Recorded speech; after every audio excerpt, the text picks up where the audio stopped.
আসসালামু আলাইকুম ওয়া রাহমাতুল্লাহি ওয়া বারাকাতুহু। আউযু বিল্লাহি মিনাশ শাইতানির রাজিম। বিসমিল্লাহির রহমানির রহিম। দেশ এবং দেশের বাইরে থেকে যারাই আমার ভিডিওটি দেখছেন সবাইকে শুভেচ্ছা জানাচ্ছি। আজ আপনাদের সামনে যে রোগটি নিয়ে আলোচনা করব, রোগটি হলো কাশি। বিশেষ করে এই শীতের সিজনে এই কাশি রোগীগুলো আমরা সবচেয়ে বেশি দেখতে পাই। এর মধ্যে ছোট বাচ্চা এবং বৃদ্ধ লোক এরা খুব কষ্ট পেয়ে থাকে। তো আমরা আজকে দেখব কয় ধরনের কাশি আমরা পেয়ে থাকি এবং এই কাশির জন্য আমরা খুব সহজে কিভাবে কষ্ট না পেয়ে খুব দ্রুত সময়ে সুস্থ হতে পারি। আমরা সাধারণত দুই ধরনের কাশি পেয়ে থাকি, একটা হলো হুপিং কাশি, একটা হলো গুংরি কাশি। তো আজ আমরা আলোচনা করব হলো হুপিং কাশি নিয়ে। এই কাশিটা সাধারণত শিশু, বাচ্চাদের এবং বৃদ্ধদের আমরা বেশি দেখতে পাই। এখন আমরা হুপিং কাশি না গুংরি কাশি এটা বুঝবো কি করে? যেই কাশিটার মধ্যে হুপ হুপ শব্দ হয় এই কাশিটাকে আমরা হুপিং কাশি বলে থাকি। এই কাশিটি একটি সংক্রামক ব্যাধি এবং এই কাশিটি বিশেষ করে ছোট বাচ্চাদের বেলায় আমরা বেশি দেখতে পাই। এই কাশির কারণ হলো ঠান্ডা, সর্দি যাদের দীর্ঘ সময় লেগে থাকে তাদেরকে এই হুপিং কাশিটি হওয়ার সম্ভাবনা থাকে। এই হুপিং কাশি হলে আমরা কি কি লক্ষণ পেয়ে থাকি? বিশেষ করে কিছু গুরুত্বপূর্ণ আমরা লক্ষণ পেয়ে থাকি। দেখবেন রোগীরা কাশতে কাশতে দম বন্ধ হয়ে যাওয়ার মতো অবস্থা হয়ে যায় এবং কাশি যখন দেয় তখন মুখমণ্ডল নীল হয়ে যায়, রক্তবর্ণ হয়ে যায়। এই হুপিং কাশিটা সাধারণত রাত্রেবেলা বৃদ্ধি পায়। এই কাশিতে বমি বমি ভাব হয়, বমি হয় এবং যা খায় বক্তব্য এগুলো উঠে আসে।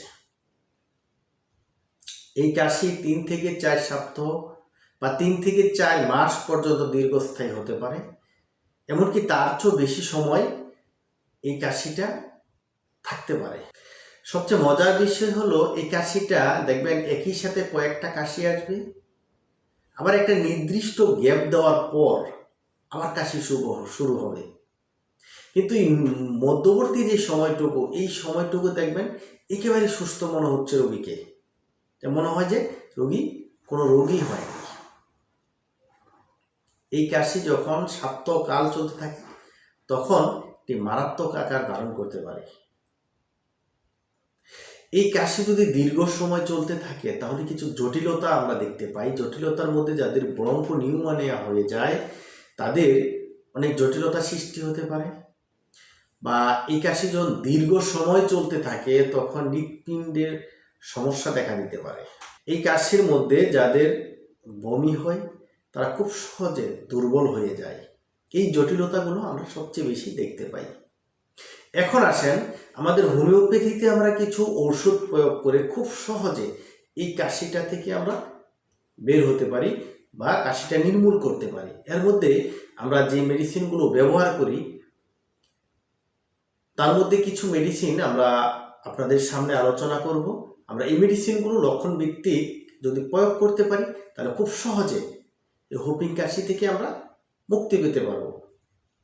যেমন আমরা হিপার সালফার মেডিসিনটা প্রয়োগ করতে পারি যাদের শুষ্ক বা তরল কাশি হয়, বা বুকের মধ্যে গলার মধ্যে গড়গড় একটা শব্দ হয়, বা খুব শীতকাতর যে রোগীগুলো থাকে, বিশেষ করে টক যাদের পছন্দ, এই রোগীদের আমরা যদি হিপার সালফার প্রয়োগ করি লক্ষণ ভিত্তিক তাহলে কিন্তু খুব সহজে এই কাশি থেকে সে রেহাই পাবে।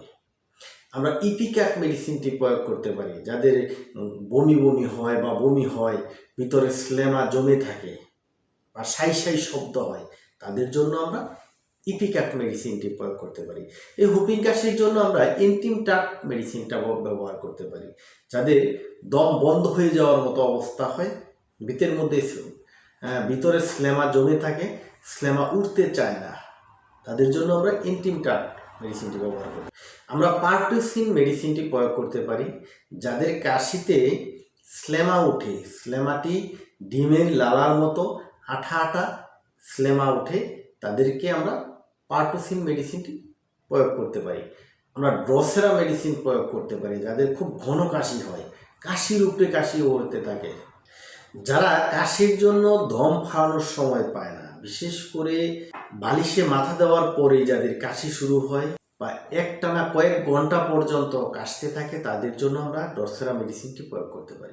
আমরা কুপ্রামেট মেডিসিনটি প্রয়োগ করতে পারি যাদের একসাথে অনেকক্ষণগুলো দীর্ঘস্থায়ী পর্যন্ত কাশি হতে থাকে, দম বন্ধ হয়ে যাওয়ার মতো অবস্থা হয়, নিঃশ্বাস নিতে পারে না, চোখ মুখ নীল বর্ণ হয়ে যায়, রক্তবর্ণ হয়ে যায়, তাদের জন্য আমরা কুপ্রামেট মেডিসিনটি প্রয়োগ করতে পারি। সুতরাং আরো অনেকগুলো মেডিসিন আছে যেগুলো আমরা লক্ষণ ভিত্তিক যদি প্রয়োগ করতে পারি তাহলে খুব সহজে এই হুপিং কাশি থেকে রোগীকে আরাম দেওয়া সম্ভব বা সুস্থ করা সম্ভব। সুতরাং এই কয়েকটা মেডিসিন যদি আমরা লক্ষণ ভিত্তিক প্রয়োগ করতে পারি তাহলে খুব সহজে রোগী আশা করি সুস্থ হয়ে যাবে।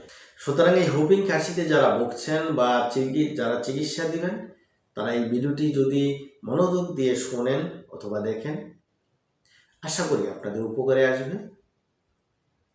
তাই সকলকে ভিডিওটি মনোযোগ দিয়ে দেখার জন্য অনুরোধ করে আজকের মতো এখানেই শেষ করছি। সকলে সুস্থ থাকবেন, ভালো থাকবেন, আমার জন্য দোয়া করবেন এবং আগামী ভিডিওর জন্য অপেক্ষা করবেন। ধন্যবাদ সবাইকে। আসসালামু আলাইকুম ওয়া রাহমাতুল্লাহি ওয়া বারাকাতুহু।